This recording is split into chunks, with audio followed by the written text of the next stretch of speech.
Okay, I'm going to call the meeting to order. Good evening, everyone, and thank you for coming. As posted on the meeting agenda, appropriate face masks must be worn in all district buildings. This includes this meeting room. They must cover the mouth and the nose. And I would note that it is 9:04, and I will call the October 25th, 2021 regular school board meeting to order. And I would ask that you rise for the Pledge of Allegiance. I pledge allegiance to the flag of the United States of America and to the republic for which it stands, one nation, under God, indivisible, with liberty and justice for all.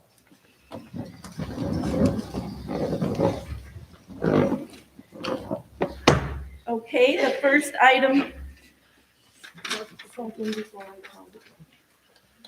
Okay. Anita, if you would do the roll call, please. I am here. Chris Lau. Here. Rebecca Reber. Here. Brian Wolfpack. Here. Emily Zach. Here. Jennifer Deek. Here. Gary Dunlap. Here. And Cheryl Hancock. Thank you. So with 7 of the 7 school board members present, I would declare a quorum. Approval of the agenda. I would note that the agenda has been posted, distributed, and sent to the local media. With this in mind, are there any changes to this agenda? Seeing none, I would entertain a motion to approve the agenda as published. So moved. Is there a second? I'll second. Any discussion? Okay, all those in favor, please signify by saying aye. Aye. Opposed, nay. Motion carries. I would just note that this is a school board meeting, and I'm looking at the audience thinking I should be having you participate, but it is a meeting of the school board. So just for your information. So the motion passes. Public participation. Is there anyone who wishes to address the board relative to any item at this time? We ask that a 5-minute time period be followed. I'd ask you to come forward, state your name and address. For those present and the rights of others wishing to speak, we would ask that you refrain from interrupting them, heckling them, or making comments as they are speaking. According to Board Policy 187, citizens are expected to use proper etiquette, decorum, and respect when addressing the board. Robert's Rules of Order will be followed. Participants are allowed to remove their face masks while providing public participation. And we would ask that you come forward to the podium in front. So, to begin, I will call on Jennifer Wesley.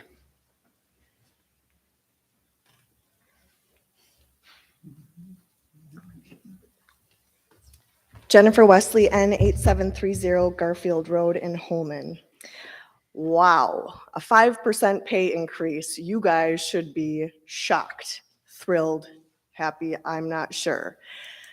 When I ran for school board last year and I submitted my candidacy paperwork, I honestly didn't even know that school boards got paid. I was running to provide a service. I was not running to supplement my income.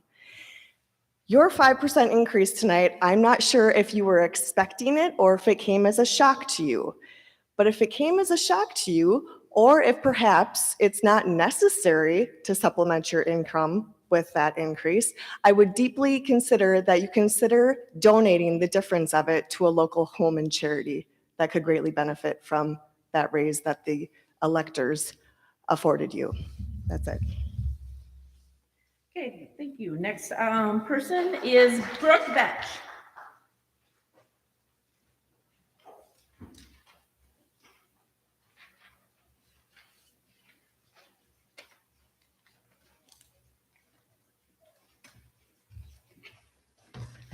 Alrighty. Okay, we'll say Brooke Vetch. A bit about my family. I graduated from Alaska High School, my husband from La Crescent. We could have lived in our hometowns, but instead chose to live in Holmen. Been here for over 20 years and have 2 kids. Our son graduated last year, and our daughter will be in the class of 2023. Our kids have been involved in community programs and sports their entire lives. Active in football, golf, volleyball, softball, wrestling, and soon to be the first Holmen High School girls wrestling team. Both leaders on their teams, and our daughter just represented the junior class on homecoming court. We are proud of our kids and think they're pretty awesome. In our minds, of course, right? And many others if you ask them. We believe that they are awesome because they are surrounded by awesome people in this community. Awesome neighbors, friends, family members, teachers, nutrition staff, custodians, bus drivers, coaches, and all that have helped mold our kids into who they are today. They say it takes a village, right? So why am I saying all this? I'm saying it because we value where we live. We value the people around us. We value this school district. We pay real estate taxes in a premium town with a premium school district. With paying premium taxes to support our schools, I would expect that the school operates to educate our kids and set them up for successes, facilities that are safe and clean, extracurricular programs in place to keep kids challenged and together. Holmen supports the schools as reflected in the last referendum that was passed by a landslide of yeses.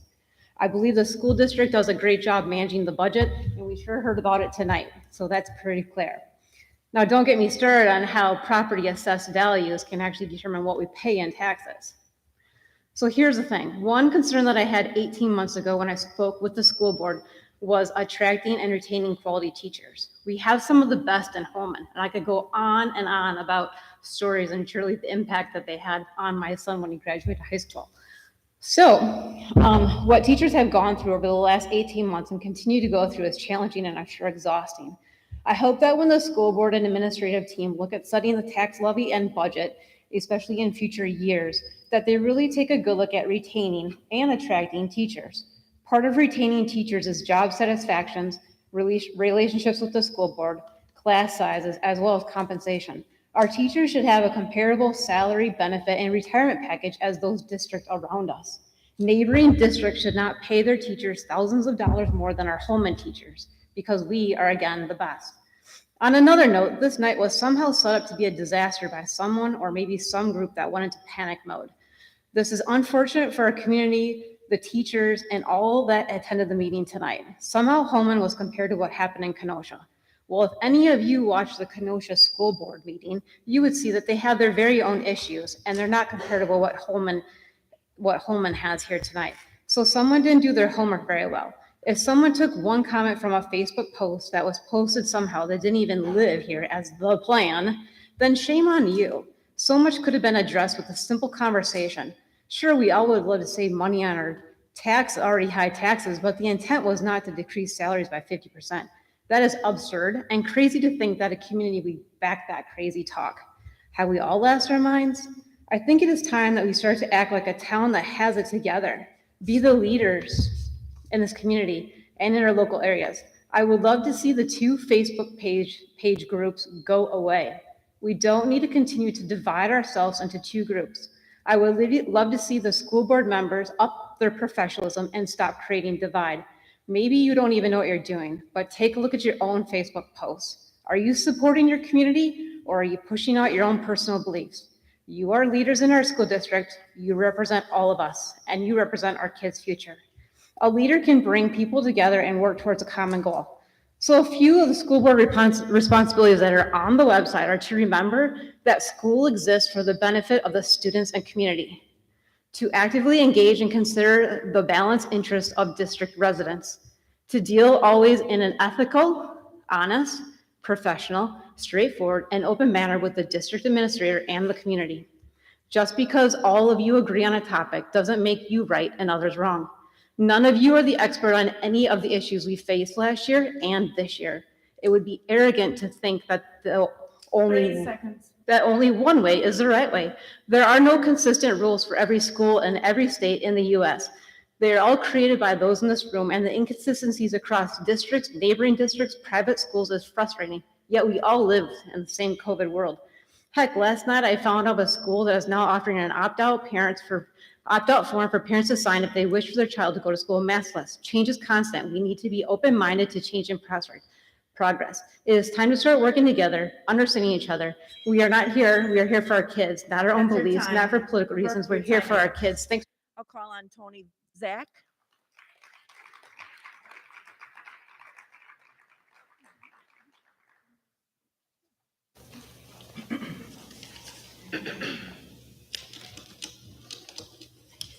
Tony Zach, 808 Winchester Lane. That is a hot mic. Not a lot to say tonight. I echoed what Jen Wesley said about the raise for the school board. I too was not really. I did not know that we had that much money given to our school board members, even though I think they deserve every penny of it. I think that raising this 5% as opposed to having, if you take a look at what we gave our teachers, I think that was 2.5%. 2.5. So now we're actually giving our school board even a larger percentage increase. I wanted to stand up and make that motion to approve as it was written. There are people that probably are out here thinking that I was coming here bringing a whole group of people to maybe abolish the salary for the school board, and that's not the thing. The thing is, and if you saw the video last week, or if you attended the school board meeting, I addressed you, school board, with utmost respect, and I've tried to do that time and time again. My biggest thing from day one when I started coming to these school board meetings was simply asking to make masks optional. That's it. I don't want to tear down the school board. I don't want to defund the school board, nothing like that. And all the people that I represent in my group and the groups that I'm a part of, we're not those people. We're not. So I like what Brooke said, that let's tear these groups down and rebuild them, and let's see if we can get something going so we as a community can forget about this divide. I mean, we're all going to have different views and different ideas, and that's what makes this nation great. So I think that I would love to see us come together somehow, stop believing the garbage that you see on Facebook, that people like me are far right-wing, crazy, the extreme conservatives. I believe that's what the post said, right? Extreme conservatives. The extreme conservatives are going to show up to the annual school board meeting and they're going to tear everything apart. That is not what we're going to do. We're here to build up this community. We're here to support our school board, even though we don't agree. We don't have to agree on everything. That's what makes it great, when we can talk back and forth. That's why I was so upset when I wanted to actually say some things in the annual meeting on the motion. You have a motion, you have a second, you have discussion, and then you have manipulation from people that are saying, oh, you better call that question so Tony doesn't speak, and all these other people that wanted to speak. That's what makes us great, where we can have open debate in an open forum like we're having right now. So again, I am not here to divide. The people that are in our groups are not here to divide. We're here to try and come together. And I see it from the other side, and it's disheartening. And again, I support you guys as the school board. We need you guys. We might not agree on everything, but that's why we have meetings like this. That's all I have to say. Thank you. Okay, thank you. Lynn Wagner next. Lynn Wagner. Hi, Lynn Wegner, N7121 Elizabeth Drive, Holmen. I wasn't planning on speaking tonight, but since I'm here, I thought I would. One of the things, I've been a district parent for 14 years. I've volunteered in many capacities. Most have been within classrooms. So I have seen a lot in the schools. I've been on PTO boards. I've been a band booster, treasurer. I've done a lot in the schools. Also, for the last 3 years, I've worked in the long-term care industry, which has been not the easiest industry to work in this particular pandemic through. Many of the residents I serve are veterans, and I've had the privilege of serving even 2 residents who have lived through the last pandemic of 1918. What I've learned from these residents, because they're very wise, wisdom comes with age. Freedom does not come without responsibility and personal sacrifice. And I can tell you, I'm proud to say that in the facilities I've worked, my coworkers and I have made many, many, many personal sacrifices, both inside our work and outside our work, to keep our residents safe. It's not always been convenient, but it's been the right thing to do. Community spread greatly impacts my ability to keep my residents safe. And I thank you for not only doing what is necessary to keep the students safe, but to keep this community safe. I really appreciate it. And last, I will close with a quote by Molly Marty. "A noble leader answers not to the trumpet calls of self-promotion, but to the hushed whispers of necessity." Thank you. Thank you, Lynn. Next is Leslie Clements.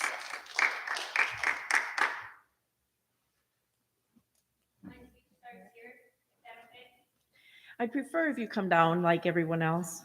Well, I'd like to, but I just want to get it to a little bit more visual. Can you state your name?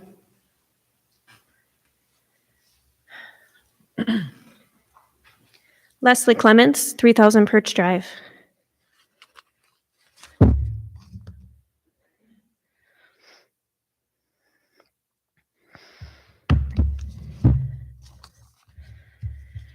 Imagine me as a 12-year-old. On a school day, I stay in bed as long as possible. I dread going to school. My mom comes to get me up several times before I finally get up, get dressed, and eat. Maybe today will be a better day. I can do this. When I get dropped off, I am not excited to go into school and wear my mask all day. I hide from everyone in my mask. I am alone. I am sad. I walk through the halls with my head down and my hood up. I do not wear my mask the right way, so teachers are always scolding and threatening me with suspension. Good. I want to go home.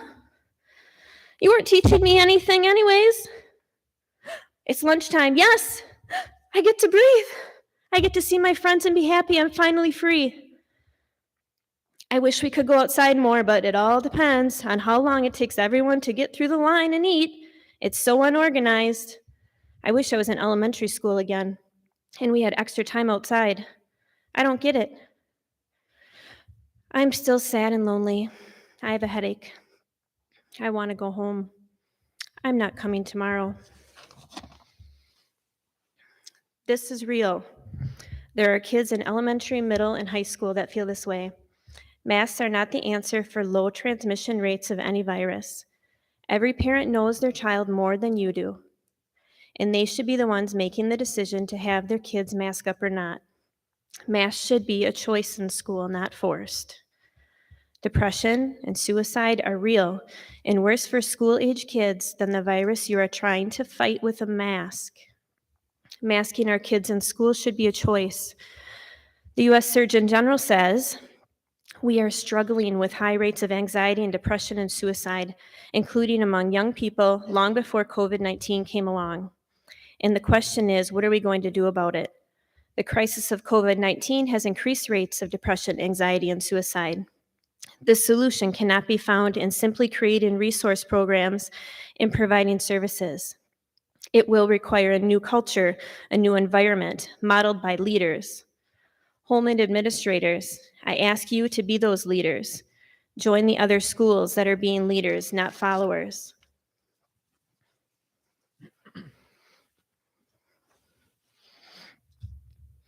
I am begging you to be strong for me, like my parents.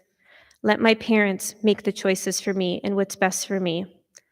Holmen administrators, join the other schools and let masking be an individual choice. Be leaders.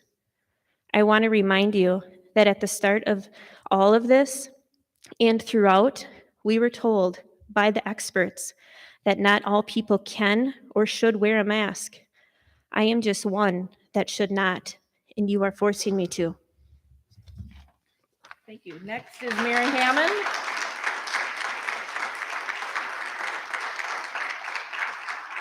Mary Hammond.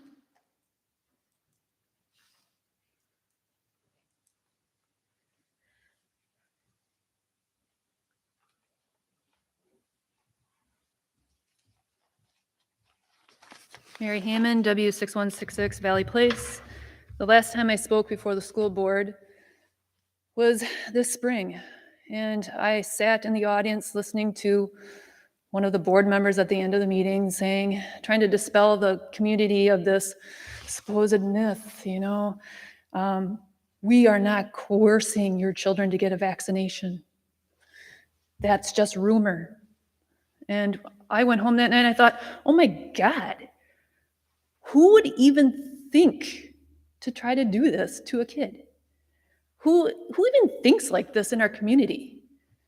And it's funny because the next day, I get an email from a teacher who actually was here tonight and made a proposal to give a 5% increase to this board. She threw out a little spontaneous food drive on a Tuesday and on a Friday, kind of just sticking your little thumb saying, oh, we can do what we want.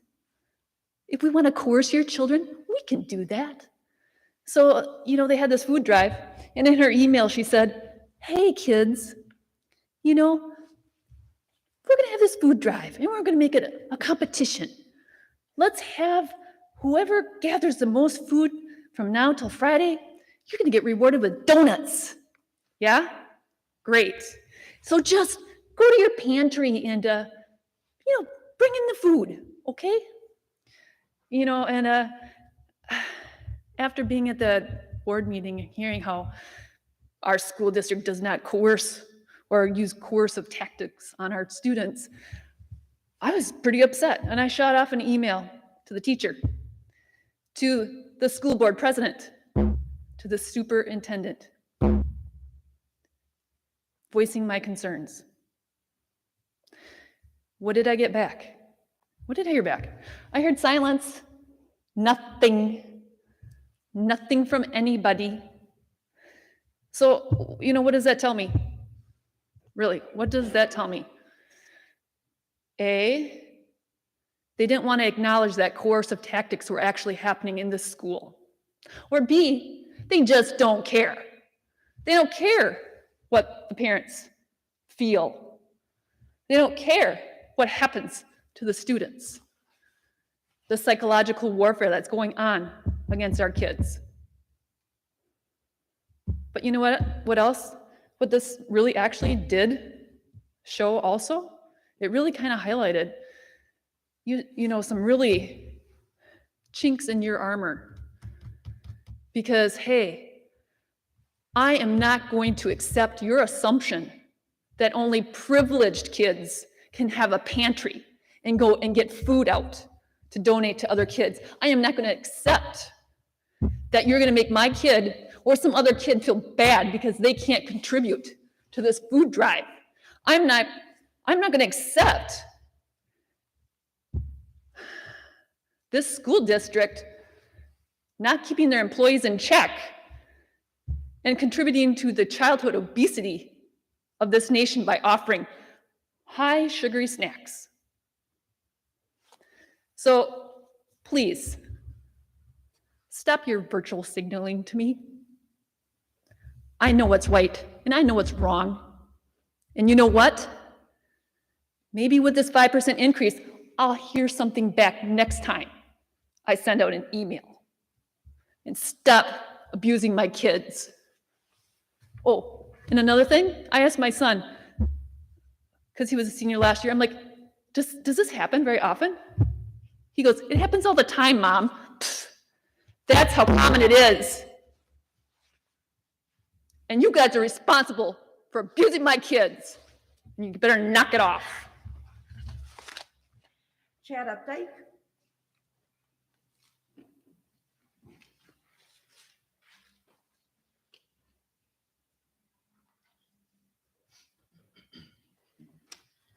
Chad Updike, W5531 Olson Road. Thanks for the opportunity to speak again tonight. I think the hot button topic of masks has probably been discussed at length in this setting, so I won't comment on that tonight. I wanted to speak tonight, it was kind of timely with what just took place, about teacher compensation and retention. When we moved to the district and I chose where to start a business, one of the bigger things we weighed was the quality of the school district. This is made up of many things I know, but one of the large parts of a school district is the resources they have to work with.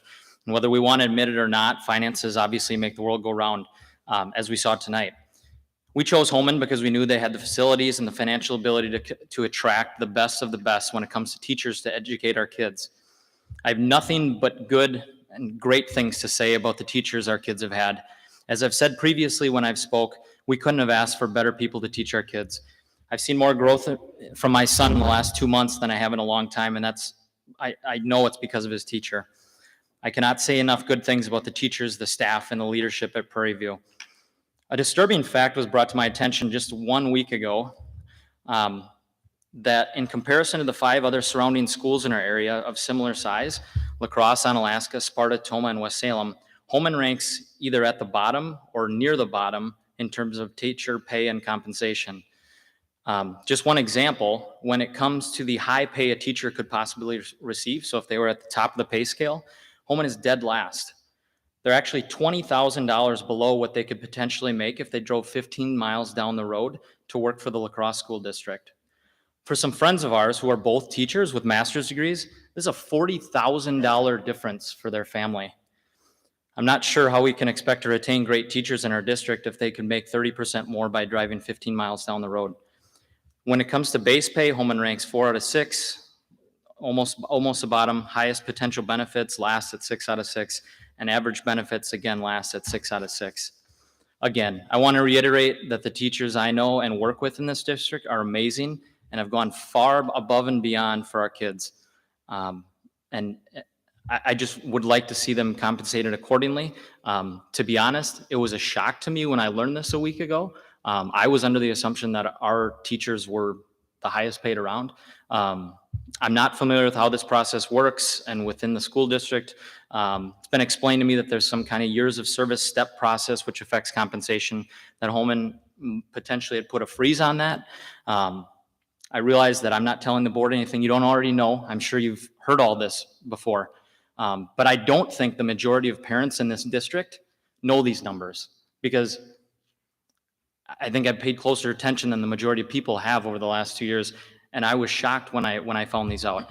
Now, as a fiscally conservative person, I'm not advocating to simply raise taxes so we can raise pay. As a business owner, I realize we have to make decisions when it comes to a budget. Workforce and employees are any business or organization's highest expense. I also know that they are any business or organization's number one asset. That is definitely the case in our school district with our teachers. Our teachers are amazing and should be compensated as such. We could look at a number of different spending that's going on. Hiring a contact tracer for $50,000 shocks me to a degree. By the grace of God, we've been able to retain outstanding teachers in this district. However, in speaking with many of them, that may not always be the case if compensation isn't figured out. We've already lost some great teachers in the last year for this very reason. I'm here tonight to advocate for our great teachers and encourage our board to figure this out. I don't know what that process looks like, but many of you have been on this board forever. I expect you guys can figure it out, and I hope you can, so that we can continue to retain the teachers in our district and continue to attract great new ones. And just as a side note to end, obviously, $2,900 or whatever dollars the school board gets paid is nothing for the time you put in. I just think it was in poor taste to approve and vote for your own raise of 5%, which is twice what you just gave your staff. So I thought that was in poor taste tonight. Again, it's not very much money. I understand. I think you should be compensated for your time. I just thought that was in poor taste. But mainly I'm here to advocate for the teachers and figuring that compensation out. Thank you.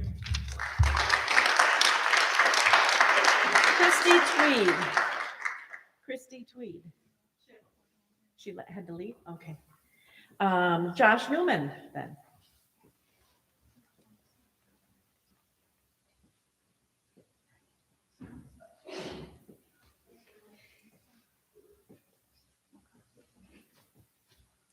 Good evening, Josh Newman and 6843 McCurdy Road. You guys deserve that raise just for the time you're putting in tonight. It's a long one. So yeah, a bunch of people covered what I was going to talk about. I wanted to talk about our teachers' pay. Heard the same issue and wasn't aware of that as far as our teachers in Holmen not being paid as generously as communities around us. We're a growing community, so just want to throw that on your radar to address in the future so that our staff and teachers get paid. They're obviously incredibly influential people and give up a lot of time, not just during the day, but in the evenings, and often give of their own resources to supply for their classrooms and everything else. Actually, just how Chad ended it at the end, I spoke up there saying that I thought 5%, same deal. I thought that was rather, had I been a teacher, and I don't have a teacher in my life as far as my wife or anybody else, but had I been a teacher, I would have felt like that was insulting to only receive 2.5 and have the board get 5%. So that's why I was vocalizing that.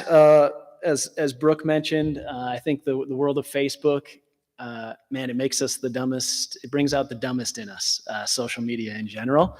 And so just encourage people in our community. If you hear things or see things, go talk to the person that you're hearing those things about. Because I think there were a lot of untruths shared on social media about what was going to go down or what people wanted to have go down this evening. And so it brought out a lot of people that were really, a lot of teachers. I think I know a lot of teachers that I saw here that certainly were just in worrying about their pay getting decreased potentially tonight, or the tax levy getting slashed, which I had not heard was anybody's intent prior to the meeting. So just encourage us as adults to go talk to each other if you hear something and you're concerned. That's how we grow. So appreciate those comments. Just want to, last thing is cover the COVID dashboard today on our website.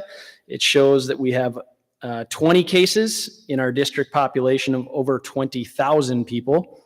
That is less than 0.1% of our population with COVID-19 positive cases. And in high school, there's currently one case out of whatever the high school population is, 1,200 or 1,300 or 1,100, whatever it is. Either way, it's less than 0.1% of our population. So would love to have those that want to keep wearing masks and feel better with this to keep doing it, and have it be optional for those that don't, because we still, even at less than 0.1%, we're still not at the threshold that our metrics allow. So I'd like you guys to look at that again. Appreciate your time. Thanks. Okay, next is Kristen Thompson-Melby. Kristen Thompson-Melby. Warburg. Sorry. No worries. I have terrible handwriting for a teacher. Kristen, sorry. Oh, no worries. Kristen. Name and address. Kristen Thompson-Lerberg, 112 Morris Street here in Holmen. I've been listening and watching for a long time, and finally decided tonight might be the night to have add a part to the conversation, maybe would be a way to look at it. So I come to you tonight. I wear lots of different hats in the district. I am the vice president of the Holmen Education Association this year. I am a language arts teacher at Holmen High School. This is my 13th year here at the high school. And my most important role, I'm also a mom. I have a daughter who is a freshman here at the high school with me. Random side note, I'm finding out being a high school mom is a lot harder than being a high school teacher. Just want to thank all of you for being here tonight, sticking here. I see lots of parents of students I've had in classes before. If you go home and say that Miss TL spoke at the board meeting tonight, I'm sure they'll give you an eye roll and tell you a random story about me that they never had to hear, but that's just how I roll. So, like I said, thanks for being here. Thanks for sending your kids to Holmen, giving me the privilege to work with them every day. And I know I've got some future students coming up my way too. So I just wanted to address a few points from those three different roles. First of all, from a Holmen Education Association officer standpoint, I just want you to know that I am indeed speaking on behalf of many educators who appreciate the opportunity to do the job we love so well in a face-to-face setting, finally, as a result of the district's mitigation strategies. Please hear me clearly when I tell you countless teachers are grateful for your courage in working to keep our schools and communities healthy, especially when doing so opens you up to personal attacks and criticisms that I'm certain are not worth the stipend you earn as board members, regardless of what that number may be. We educators see you, we hear you, your integrity matters, and on behalf of HEA, we thank you. Secondly, as a teacher, I'd like to just address the board and the room from the standpoint of my classroom. I am thrilled to be able to be back in the classroom on a daily basis with my kids. Relationships are so important. They are key to the process of learning, and being able to look my high schoolers directly in the eye is significant, even if I can't see their nose or mouth. To be able to look them in the eye and let them being able to see that is priceless in helping those young people know they matter to me, and I'll be right there with them on every step of our educational journey together. I teach primarily writing classes at the high school, and one Conferencing in the writing process is really a critical element. That piece is so important. I do tons of one-on-one conferencing with kids as we're writing in class, and masks allow me to engage in that process safely with my students. I happen to have type 1 diabetes. I have been insulin dependent for nearly 30 years. I was diagnosed when I was 12. It's just bad luck. There was nothing I could do to have changed that. However, I believe and trust my endocrinologist when he tells me it is in my best interest to minimize my exposure to COVID because my pre-existing condition makes me susceptible to severe illness from this virus. He went to medical school. I didn't. I've done a lot of college, a lot of degrees, a lot of credits, but none of them were medical. So I will defer to his expertise. And I thank you, school board members, for listening to medical expertise so that I may do my very best job teaching in a face-to-face setting. Finally, like I said right at the beginning, my most important role is always that of being a mom. My daughter is a freshman. She has attended all her high school classes face-to-face so far, which is such a gift, and has participated in many hands-on projects. She is my builder, and she is loving Intro to Tech and all the fabulous equipment that we are fortunate to have here at our high school as part of that referendum. She played the entire volleyball season on the junior varsity team 30 seconds. and is super excited to cheer on her varsity friends in DeForest this Thursday. She's gone to football games. She went to the homecoming dance. And as a side note, when I picked them up afterward, one of her friends said, the school should do this every Saturday night. In short, my girl is loving high school, even though she has to wear a mask. She's able to enjoy all these opportunities because all of you, our board, have remained determined to ensure that we are all indeed better together. Thank you. Thank you. And Callie Anderson? Callie Anderson?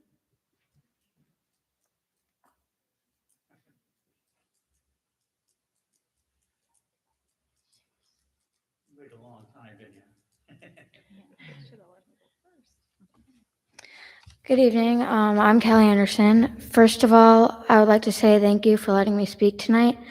I would like to address the mask mandate. I'm going to say it straight up. We should absolutely not be forcing masks on kids. Some kids, including me, have severe asthma, and wearing a mask worsens our lungs even more by breathing in all the germs and bacteria on our masks. Some kids may have lung conditions, breathing conditions, and more. Masking kids with those issues and more is absolutely ridiculous. Even kids who are perfectly healthy, forcing masks on them is pointless. I think masks being optional is the best choice. If you don't feel comfortable having your mask off at school, then wear a mask by all means. But the kids who have lung conditions, breathing conditions, and kids that are perfectly healthy and want to choose to have their mask off, then let them have a choice. Forcing masks on us kids is terrible. Please take this into consideration and think about how other kids are feeling with these masks being forced on us. Thank you. And then Barb Wench.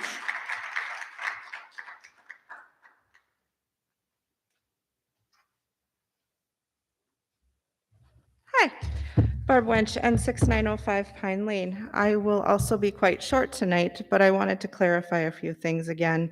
Earlier it stated that there was going to be a protest tonight, and I wanted to make it clear that we were here in support of our board tonight, who has worked tirelessly the last 18 months to keep our children safe and in school. And I just wanted to make one comment about that 5% raise that you received this evening. I know this was the second raise in many, many years. I don't have the exact number, but I want to say it's like 8 to 10. Just to clarify, you were given $141. That's the massive amount, and I personally believe that you deserve much more than that. So again, I just want to thank you for everything you have done. I hope you saw tonight how much you are supported, given what has gone on in other parts of the country and even other parts of the state. It was important for your community to know tonight that you are supported by what you are doing in our district to keep our kids safe. So thank you. Thank you, Barb. And then our final speaker is Lisa Risch.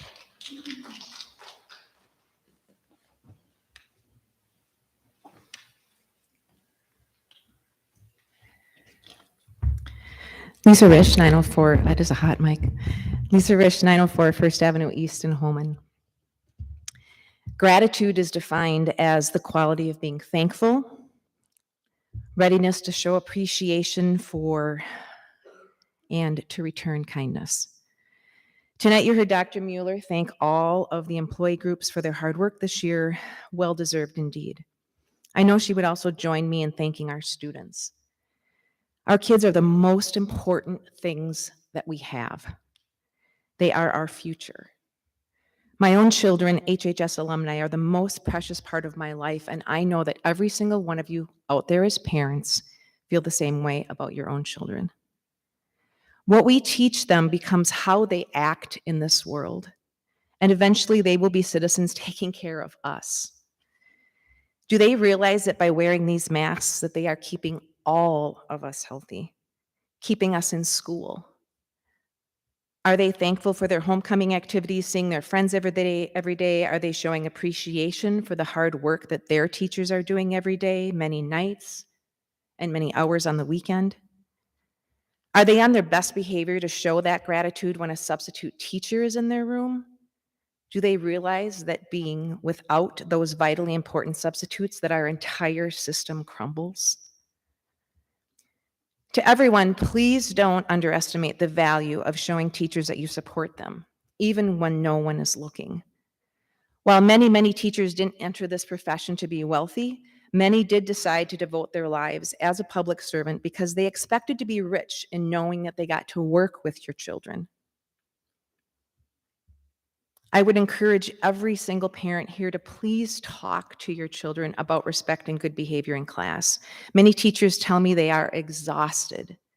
Some students are pushing limits, and if you know anything about working with groups of kids, while most of our kids are very respectful, it only takes one or two to make teachers' jobs really difficult. In her most recent blog post, The Cult of Pedagogy, Jennifer Gonzalez writes that teachers are barely holding on. They don't have enough time to adequately do their jobs, and so they are working weekends, they are staying late, they are coming early. Many don't feel respected by the very community members who speak against their craft or question public safety in regard to masks and vaccinations. I'm truly worried about the number of teachers I know who are considering leaving the field or moving to other districts where they are more adequately compensated. And that includes what is being spoken at school board meetings, because we do remember all the comments. I was actually part of the team that collected data from last week. I have no idea how it got out into the public. I did not share it. And I do know there are some holes in that data. We got it from DPI, but we know that there are some holes and we are working to correct that. Please don't use our narrative as a pawn for any kind of agenda other than adequately compensating our teachers.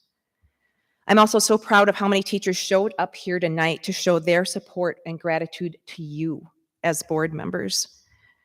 I would guess that every single person in this room knows that it has been a challenging year for our members, and they have made very difficult decisions. They have given extra time and energy to listen to all sides of the ugly face that COVID has presented to our community. We are extremely fortunate to have them as public servants, knowing that it's impossible to please everyone. And I would wonder what that per hour rate for doing this thankful job is, even with a 5% raise. Board members and district leaders, I hope the budget information we heard today will include compensation changes that does encourage our teachers to stay here in Holmen. Gratitude includes returning kindness, and I would leave you tonight with the challenge of what you will do tomorrow, next week, or next month, to be kind to another, to show your gratitude to someone else, even if they have different beliefs as you, or to help your children return kindness, to be thankful that they are students in a high-quality school district with excellent teachers and staff. What can we do to work toward becoming a more unified community? Thank you. Thank you. So that concludes our public participation for the evening. We will move on to the district administrator's report. Dr. Mueller. I'll keep it short that we've had a lot of reports tonight. I just wanted to share one piece of information, and that's that, we learned a lot about opportunities that have been created for our students through the referendum in our career and tech ed area and the programs we have. On October 12th, we were chosen from a lot of all the districts around the state to have a very important visitors come visit our programs. Randy Romaski, the Secretary of the Wisconsin Department of Agriculture, Trade, and Consumer Protection, along with Representative Steve Doyle and Senator Brad Pfaff, visited Holmen High School to learn more about our Farm to School program. They also got the opportunity to meet our Holmen FFA President Avery Bailey and our Vice President Hope Knudsen and our teacher, Miss Ladane. I cannot speak high enough for how our nutrition services director, Michael Gasper, along with our FFA, our agriculture teacher, and the programs we have are nationally known, and to the point where they're very well known around the state and are now being asked to be visited by others in the area. So just wanted to do a shout out to them. And then, of course, I just want to congratulate all of our fall athletes for their dedication and participation. We've had a lot of great accomplishments with a lot of MVC championships and also other athletes making it onto sectionals. And now others in our cross country, we have an individual going on to state. So I'm not going to name any names due to time this evening, but just want to congratulate them for their efforts and wish them luck. So thank you. Thank you, Dr. Mueller. Then we'll move on to reports and discussion. What would the night's meeting be without calling on Julie Holmen to provide some information on the budget and the certification of tax levy? Julie, I just want to say how much I appreciated your presentations this evening, and thank you for making it understandable and very concise, and we do appreciate that. So Thank you.